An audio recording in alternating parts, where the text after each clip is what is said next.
Hi, I'm Adam Bickford, the Outreach Coordinator for the State Demography Office. I want to talk a little bit about census operations. These are our census logos. We're about to retire them. I thought we'd give you all a last chance to take a look at them. So this time last year, we were getting ready for the 2020 census. There were a lot of concerns about managing the logistics of achieving a complete count, but by and large, we thought we were in good shape. We had things down on the ground and we were ready for data collection to start. But of course, every census faces a unique set of challenges, and no one could have anticipated the pandemic blowing up. Data collection began on March 12th, and then immediately after that, things started to shut down.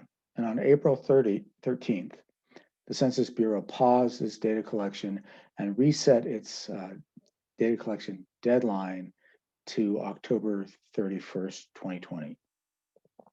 That had the impact of changing the delivery date of the census reapportionment counts from December 31st, 2020 to April 1st, 2021. As we'll see, that decision was highly litigated and led to the completion of data collection on October 15th.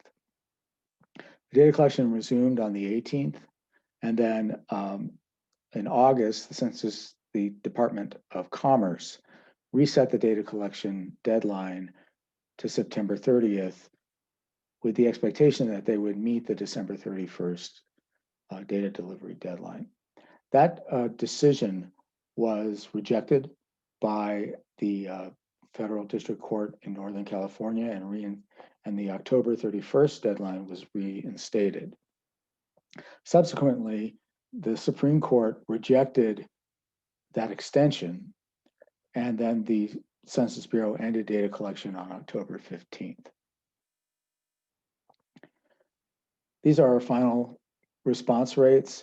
One thing to note is that Colorado reached the Census Bureau's threshold of completion on October 10th. But by the 17th, when data was finally collected, you can see the final numbers here. We had 99% of households enumerated. The total self-response rate was 70%. That self-response rate was higher than the 2010 self-response rate, you can see. Here we see the cumulative response rate. There are two things to point out. First of all, Colorado's self-response rate was consistently higher than that of the United States. And the COVID-19 pause did not stop submission of forms. This shows our final state ranking in terms of the total response rate. You see that we were 14th. And then in terms of internet response rates, we were 5th. This chart shows the daily response rates. The big point here is that the majority of response rates were in March and April. And between May and August, the daily response rate was about 1/10 of a percentage point. For counties and municipalities, 38 counties exceeded their 2010 response rates. The range here was between 19 and 82%. The county with the highest response rate was Douglas County, and then the county with the greatest improvement over 2010 was Garfield. Douglas County, Jefferson County, Broomfield, and Boulder each had internet self-response rates greater than 70%.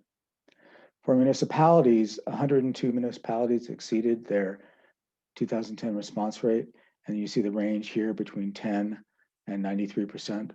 The municipality with the highest response rate is a municipality known as Bomar, and it's in Arapahoe County. I want to highlight a couple of important national operational milestones. First of all, the internet self-response operation was a success. There was no downtime, no information breaches, despite multiple attempts to hack into the system. On the maximum number of respondents on a peak day was 2.5 million. And then the average response time was 9 minutes.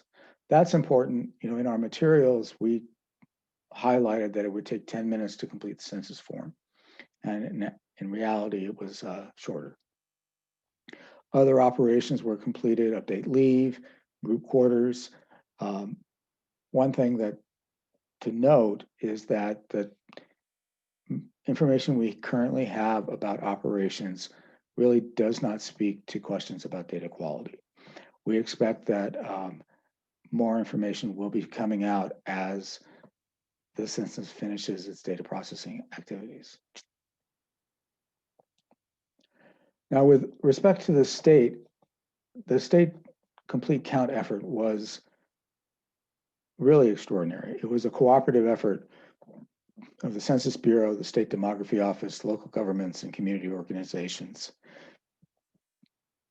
I want to thank the Census Partnership Specialists who really did an extraordinary job going out and conducting outreach throughout the state. I also want to thank the Colorado Library Consortium, who worked very closely with my office to make sure that libraries were aware of what was going on with the census and that they were prepared to actually support a complete count.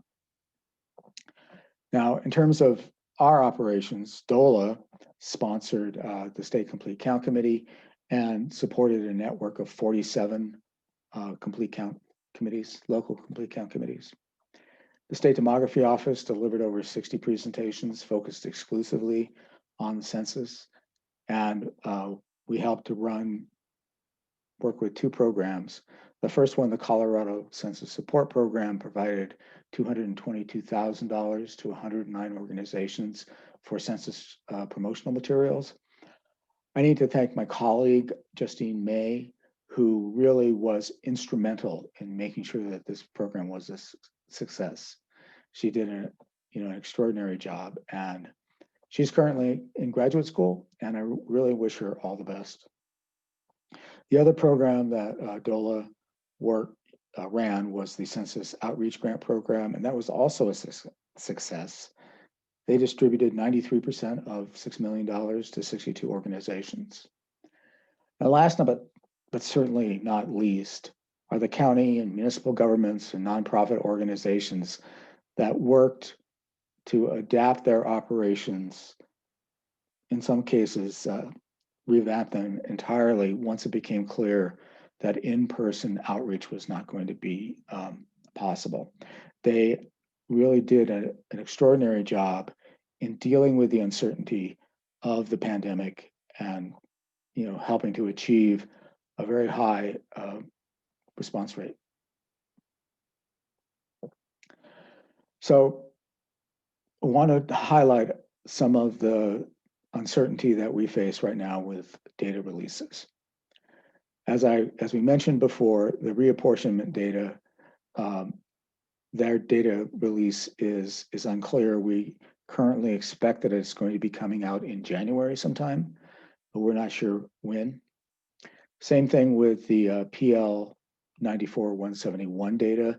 That data is used for redistricting, and we expect that that's going to be coming out sometime in the summer.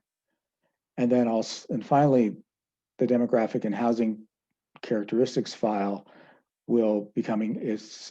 We're not entirely sure when that will be coming out, but typically that comes out a year after the PL 94-171 data. During all of this, we're trying to develop a framework and a set of tools and visualizations and downloads of the census data, and we need your input. We are going to be organizing some group discussions to develop tools and the capabilities that you'll need. And if you're interested in participating, please give us a shout. My email is here, and we'll be trying to organize those as information becomes more available. Thank you. I'm going to pass this on to Elizabeth Garner, who's going to talk a little bit about differential privacy.